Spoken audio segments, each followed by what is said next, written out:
June 22, 1944. Dawn breaks over the forests of Belarus. A low mist clings to the ground as German sentries peer eastward, rifles slung, eyes tired. Somewhere beyond the trees, the earth begins to vibrate.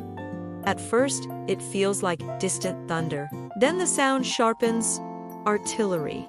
Not a few guns, not a barrage, but thousands. Within minutes, the horizon erupts. Shells fall in waves so dense they overlap, tearing trenches apart before men can even climb out of them. Telephone lines vanish. Command posts collapse. Entire regiments are swallowed before orders can be shouted. This is Operation Begression, and for the German Army Group Center, it feels less like an attack and more like the ground itself turning hostile. You can almost feel the helplessness. Not being outmaneuvered, not being surprised, but being smothered. Inside a concrete bunker miles to the rear, General Field Marshal Ernst Busch grips a situation map that is already useless. Soviet arrows keep multiplying. Each one represents an army, not a corps, not a division, an entire army. And there are too many to count. This is when it begins to sink in. For 3 years, German commanders had trusted skill, doctrine, and experience to compensate for their shortages. Blitzkrieg had worked before, speed had worked before, initiative had worked before, but now, staring at the Eastern Front in the summer of 1944, none of that seems to matter. Because this isn't a front anymore, it's a wall of men and machines. The Red Army has learned more than that it has grown. Behind it stand factories evacuated beyond the Urals, running day and night. Entire cities devoted to tanks. Entire regions feeding replacements forward. Losses that would have shattered any other nation are absorbed, replaced, and sent back to the front. German reports describe it in blunt, almost stunned language. Enemy losses are high. Enemy attacks continue without pause. No pause, no exhaustion, no end. Within weeks, Army Group Center is annihilated. Over 300,000 German soldiers are killed, wounded, or captured. Divisions that once took years to build vanish in mere days. Commanders request reinforcements they know will never come. And the terrifying truth emerges not in speeches, not in orders, but in silence. There are no reserves left. In Berlin, the maps shrink. Front lines retreat faster than pencils can redraw them. Hitler demands stands, counterattacks, miracles, but even his general's men who once believed in destiny and willpower can no longer ignore the cold, hard arithmetic. They are running out of men.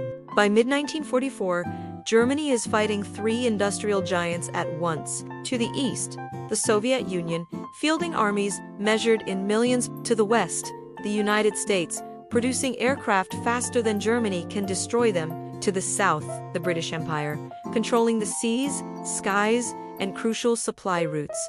This is not a coalition anymore. It's an entire continent in motion. Albrecht Speer, Germany's armaments minister, sees it clearly. The production graphs tell a brutal story. American aircraft output alone dwarfs anything the Reich can possibly match. Soviet tank numbers climb relentlessly despite catastrophic losses. Germany, bombed day and night, scrambles to maintain its own output with fewer workers, fewer materials, and fewer trains. Every destroyed factory matters now. Every rail junction, every single fuel depot, and fuel becomes the quiet killer. German panzer divisions still exist on paper, but many of them cannot move. Tanks sit camouflaged under trees, their engines cold, their crews waiting for fuel that never arrives. Meanwhile, Allied columns roll forward, their engines roaring, their supply lines stretching back across entire oceans and continents. You begin to understand the shift in German thinking, not something spoken openly, but felt everywhere. This is no longer about victory. It's about delay.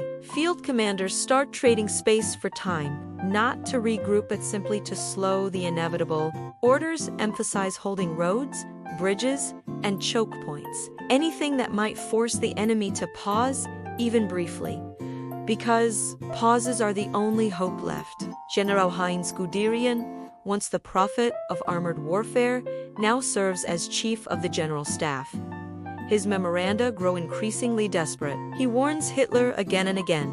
The losses cannot be replaced. The fronts are too wide. The enemy is too strong. Hitler does not listen. But other generals do. Quietly, grimly. They look at the casualty lists. They look at the production figures. They look at the maps, and they realize something chilling. Even if Germany won every single battle from this point on, it would still lose the war. Because wars like this are not decided by courage alone. They are decided by capacity. How many men can you train? How many tanks can you build? How many shells can you fire tomorrow? And the day after? And the day after that? Germany is outnumbered not just at the front but in the future. And as the summer of 1944 turns toward autumn, another blow is already forming. One that will confirm, beyond any doubt, that the Reich is no longer fighting armies. It is fighting the world itself. Thanks for watching. If you're interested in the stories that numbers can tell, don't forget to like and subscribe for more deep dives into history.